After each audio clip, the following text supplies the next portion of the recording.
বলেছেন, কিয়ামতের ময়দানে আল্লাহর কসম করে বলছি, সেদিন জাহান্নামীদের ভীষণ কষ্ট হবে আর জান্নাতীদের জন্য অত্যন্ত আসান হবে, অবস্থাটা খুবই আরামের হবে।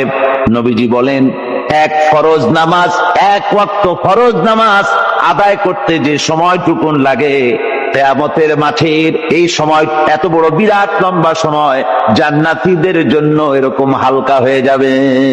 সুবহানাল্লাহ। হযরত আবু সাঈদ খুদরী রাদিয়াল্লাহু তাআলা হাদিস খানা বর্ণনা করেছেন, এক ওয়াক্ত নামাজ, একটা ফরজ নামাজ পড়তে যতটুকুন সময় লাগে, এতটুকুন সময়ের ভেতরে জান্নাতীদের কারবার শেষ হয়ে যাবে। সুবহানাল্লাহ বিহামদি। আর ওদের কারবার তো শেষই হবে না।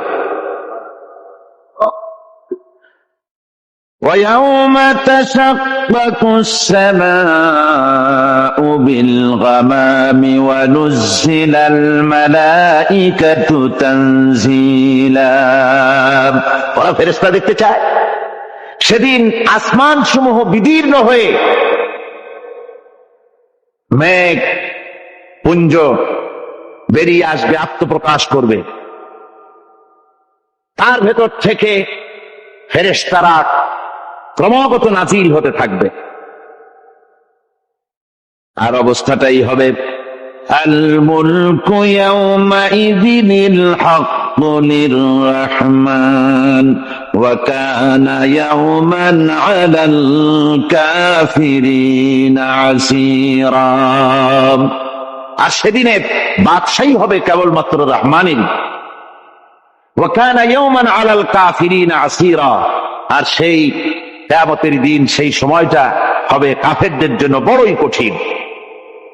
এখানে কিয়ামতের কিছু কথা বলা হচ্ছে, কিছু আভাস দেওয়া হচ্ছে যে আসমান সমূহ বিদীর্ণ হয়ে মেঘ পিণ্ড বেরিয়ে আসবে এবং তার থেকে ক্রমাগত ফেরেশতারা নাজিল হতে থাকবে। আল্লাহর হাবিব বলেছেন, কেউ যদি কিয়ামতের দৃশ্য দেখতে চায়, সেজন্য সূরা ইযা শামসু কুবিরাত ওয়া ইযা সামাউ ফাতারাত, ইযা সামাউ শাক্কাত, এই সূরাগুলি যেন পড়ে, তাহলে কিয়ামতের দৃশ্য তার চোখের সামনে প্রতিভাত হবে। কিয়ামতের দৃশ্যটা আসলে কেমন হবে, সেই সূরাগুলি তেলাওয়াত করলে সে বুঝতে পারবে।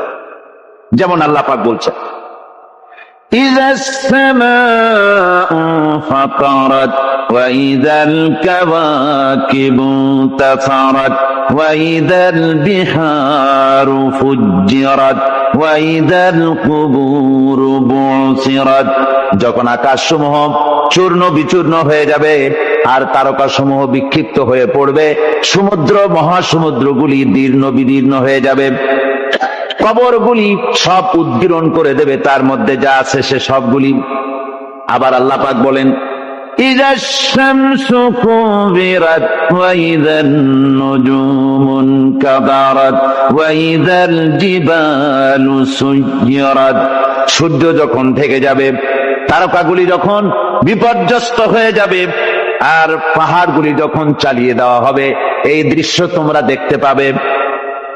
فَإِذَا النُّجُومُ طُمِسَتْ وَإِذَا السَّمَاءُ فُرِجَتْ وَإِذَا الْجِبَالُ نُسِفَتْ।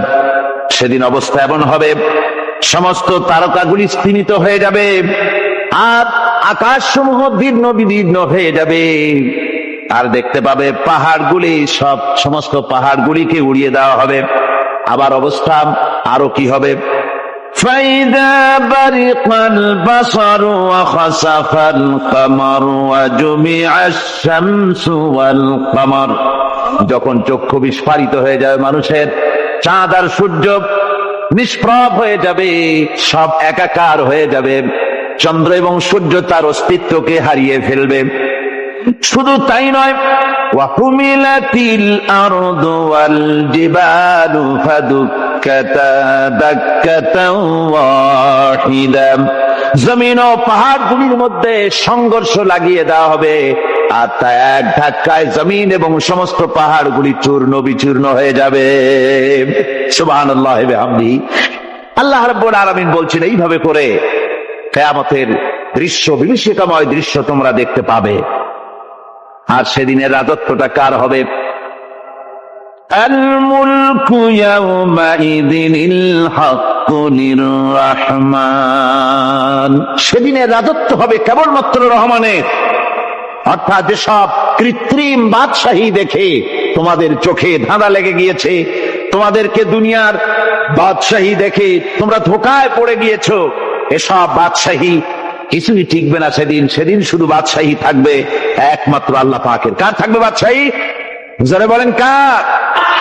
আল্লাহ রাব্বুল আলামিন যখন কিছুই থাকবে না ঘোষণা করবেন লিমানিল মুলকুল ইয়াউম লিল্লাহিল ওয়াহিদুল কাহ্হার। আজকে কার রাজত্ব? চারিদিক থেকে আওয়াজ আসতে থাকবে, পরাক্রমশালী আল্লাহ রাব্বুল আলামিনের রাজত্ব আর কারো নয়। হাদিস শরীফে এসেছে, বুখারী মুসলিম শরীফের হাদিসে এসেছে, আল্লাহর নবী বলেন আল্লাহ রাব্বুল আলামিন তখন তার এক হাতে আকাশ মণ্ডলীকে ধারণ করবেন, আর এক হাতে জমিনকে ধারণ করবেন। আকাশ মণ্ডলী এক হাতে, জমিন এক হাতে।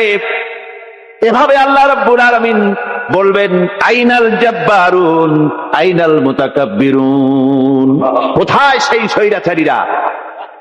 কোথায় সেই দুর্বিনীত অহংকারী স্বৈরাচার যারা আমার জমিনের উপরে, আমার মানুষের উপরে রাজত্ব চালিয়েছে? তারা আজকে কোথায়? কোথায় সেই অহংকারীরা? আল্লাহ পাক সেদিন যে বলবেন, সেদিন তো বলবেন, কিন্তু দুনিয়ার মাঝেও স্বৈরাচার যারা, অহংকারী যারা, তাদের শাস্তি পৃথিবীর বুকেও দেন, আর সেদিন তো দিবেনি। কত স্বৈরাচার আমরা দেখলাম, কত অহংকারী দেখলাম, যাদের তর্জনী হেননে লক্ষ কোটি কোটি মানুষ উঠত আর বসত। তাদের জিল্লাতির সঙ্গে আল্লাহ রাব্বুল আলামিন কতজনকে বিদায় করে দিলেন। ফুলের মালা নিয়ে কুলাতে পারে নাই, পা থেকে শুরু করে গলা পর্যন্ত ফুলের মালা দিয়া ডুবাই দিল ভক্তরা। আবার আল্লাহ রাব্বুল আলামিন এমন শাস্তি দিলেন, ফুলের মালার পরিবর্তে জুতার মালা নিয়ে জেলের মধ্যে ঢুকাইয়া দিলেন। ঠিক কিনা গণ? অহংকারী আর স্বৈরাচার যারা হয়, আল্লাহ পাক এভাবে তাদের দৃষ্টান্ত দেখিয়ে দেন। আমরা কত দেখলাম, 9 বছরের রাজা 10 বছরের সাজা। পৃথিবীর মুখে যারা অহংকার করে, যারা স্বৈরাচার হয়, আল্লাহর আইনকে যারা বৃদ্ধাঙ্গুষ্টি প্রদর্শন করে, আল্লাহ পাক তাদের জমিনেও দেখান। এখানে চূড়ান্ত ফয়সালা আল্লাহ করেন না, আসল ফয়সালার জায়গা তো আছেই, তবে এখানে নমুনা দেখায় দেন। কিন্তু মুশকিল হচ্ছে, ইতিহাসের সবচাইতে বড় শিক্ষা হলো ইতিহাস থেকে মানুষেরা শিক্ষা গ্রহণ করে না। একজনে যে কাম করে বিপদে পড়ে, আর একজন এসে আবার সেই পথেই অগ্রসর হয়, নিশ্চিত মৃত্যুর পথে। আমার বন্ধুগণ, আল্লাহ পাক বলছেন সেই দিন আমার রাজত্ব হবে, আর কারো রাজত্ব হবে না। ওয়াকানা ইয়াওমান আলাল কাফিরিন আসীরা। আর ওই দিনটা, ওই কিয়ামতের দিন হবে কাফেরদের জন্য সবচাইতে কঠিন। সবচাইতে কঠিন হবে কাদের জন্য? কাফেরদের জন্য। কাফের কারা? কাফের হচ্ছে তারা যারা নাকি আল্লাহর আইনকে অস্বীকার করেছে, আল্লাহকে অস্বীকার করেছে, আল্লাহর আইনকে অস্বীকার করেছে। ওরা কি? কাফের।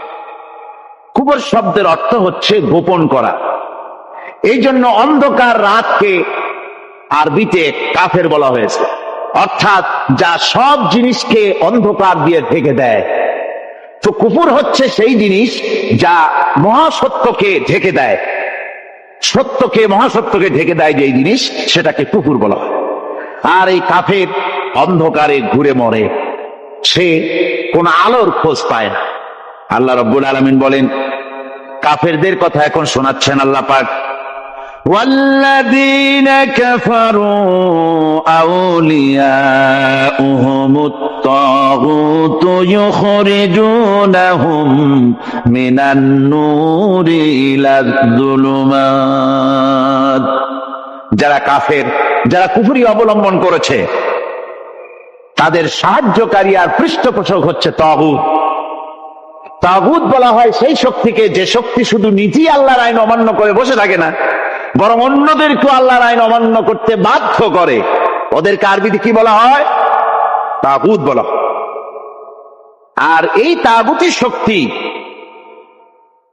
এই তাগুত হয় তার সাহায্যকারী, যা তাকে আলো থেকে টেনে অন্ধকারের ভেতরে নিয়ে যায়। আর কাফের হচ্ছে আল্লাহ পাকের ভাষায় অর্থাৎ কোরআনের ভাষায় কাফের হচ্ছে সবচাইতে নিকৃষ্ট প্রাণী, সবচাইতে নিকৃষ্ট জীব। মহাসত্যকে যারা অস্বীকার করেছে, যারা আল্লাহকে মানে না, যারা আল্লাহর কোরআনকে মানে না, যারা ইসলামকে স্বীকার করে না, তারা সবচাইতে নিকৃষ্ট প্রাণী।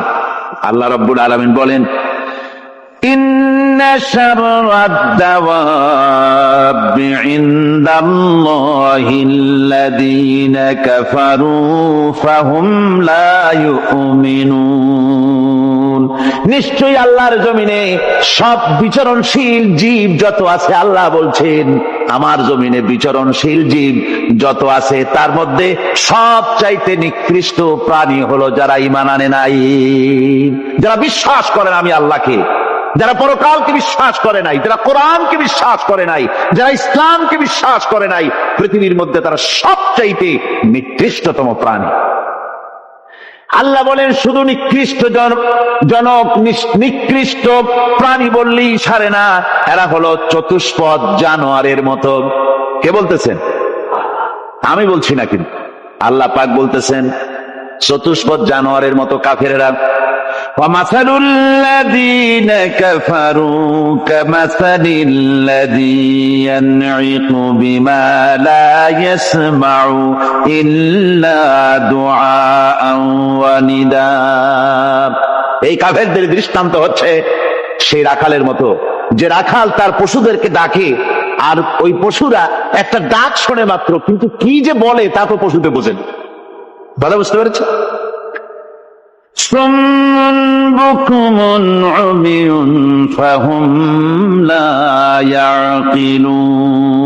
এরা বোবা, এরা বধির, এরা অন্ধ, এ কারণেই কোনো কথা বোঝে না। এরা চতুষ্পদ জানোয়ারের চাইতেও নিকৃষ্ট।